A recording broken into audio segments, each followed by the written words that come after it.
हेल' लोगोफोर, बे समाव नोंथांमोनजों मोनसे मोजां खबर लानानै फैदों आरो बे खबरनि बेलायाव नोंथांमोनहा मा नुगोन बाहाय खोनासंना लाजोबबानो जाबाय। जोबजासिम नोंथांमोनहा मिथिनो मोननाय जागोन जे बिटिआरआव गोदानै मोनसे टेट आनजाद खुंनाय जागोन आरो बे बाथ्राखौ सिगांनिफ्रायनो बुंबोगासिनो दङ आरो बे टेट आनजाद खुंनो लानाया स्पेसियेलि बर' मिडियामनि थाखाय जागोन होनदों आरो बेखौ आसामनि सोलोंथाइ मन्थ्रि बिथाङाबो गावनि खुगाजों फोरमायलांदोंमोन आरो दा बिटिआरनि CM प्रमद बर' बिथाङाबो बुंगासिनो दङ खौरां बिजोंफोरनि गेजेरजों आरो बेवहाय दिनैहाय गोदान बाथ्रा होनदों आरो बे गोदान बाथ्रा होननाया माबे बेखौनो नोंथांमोनजों लोगोसे शेयार खालामगोन।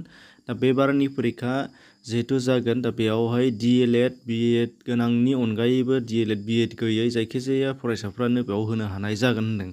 दा बेनिफ्राय जायखिजाया फरायसाफ्रानो होनो हानाय जागोन जिहेतु बियो मोनसे जोबोद मोजांनि खोथा। जायफ्रा DLED आरो BEd लानो हाथ'वाखै बिथांमोनाबो होनो हानाय जागोन। दा बे मोनसे बाथ्रा। दा बेखायनो जोङो बेखौ बे आनजादखौ उथ्रिसार जानो थाखाय एबा जिरायनो थाखाय जोङो साफ्रोमबो थाग थियारि जानांसिगौ। बिथांमोनहा सिगांनिफ्रायनो एनाउन्स होगासिनो दंखायो। गोबाङानो जोंना सोंथि खालामो जे माला होगोन। नाथाय बियो थाबैनो खुंनाया नोंथांमोननि थाखाय बा जोंनि फरायसाफोरनि थाखाय गाज्रिसो। बेखायनो दा जेसेबांनाखि सिगाङाव बुंखादों बिथांमोनहा मास मोननै मोनथामनि उनावहाय खुंहैबाबो बियो जोबोद मोजांनि बाथ्रा। मास मोननै मोनथामाव गोबां प्रिपेरेसन जानो हागोन।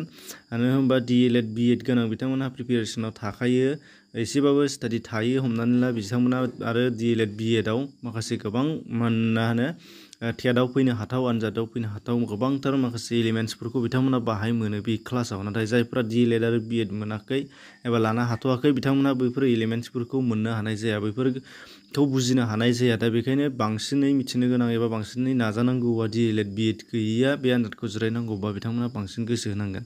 दा बेखायनो बिथांमोननि थाखाय बांसिन सम नांगोन प्रिपेरेसन खालामनो थाखाय आरो बे सिगांग्रो नायनानै लाग्रोनानै थानो हानायनि थाखाय नैबे जेसेबांनाखि दानिफ्रायनो बुंगासिनो दङ जिहेतु बिथांमोना खालामहैखागोन एबा खुंहैखागोन। दा बेनि थाखायनो जायफ्रा होनो गोसो दङ नोंथांमोनहा बेयाव प्रिपेरेसन जानो हानाय जाबाय। दानिफ्रायनो प्रिपेरेसन जानानै था थिगैनो आरो जेसेबां हायो नाजा।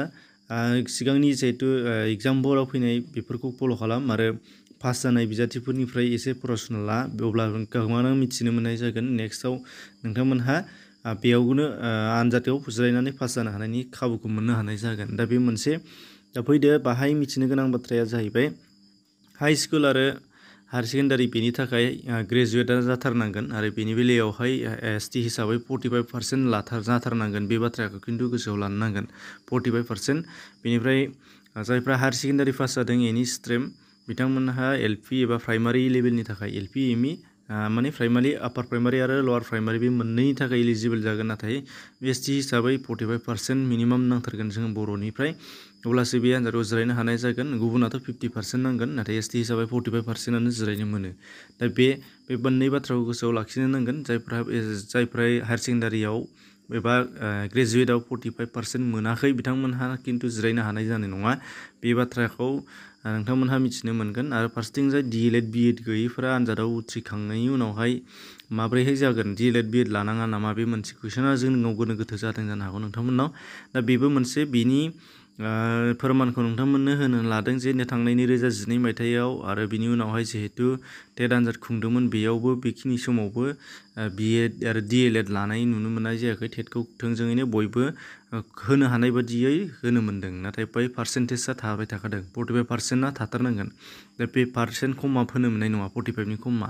नाथाय बेयाव बुंनो नागिरनाया जाहैबाय DLED गैयैफ्रा बिथांमोनहा बै समाव पास जादोंबाबो साख्रियाव जइन जानो मोनदों। नाथाय उनावहाय साख्रियाव जइन जाखांनायनि उनाव DLED आरो BEdखौ बिथांमोनहा लाथारनांगोन।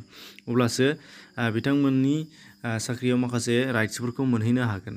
दा बेबादि जानानै थागोन, बेखौ नोंथांमोनहा मिथिनो गोनां। ओंखायनो जेसेबां पास जागोन, पास जाखांनायनि उनावहायनो DLED BEd लानो हागौ।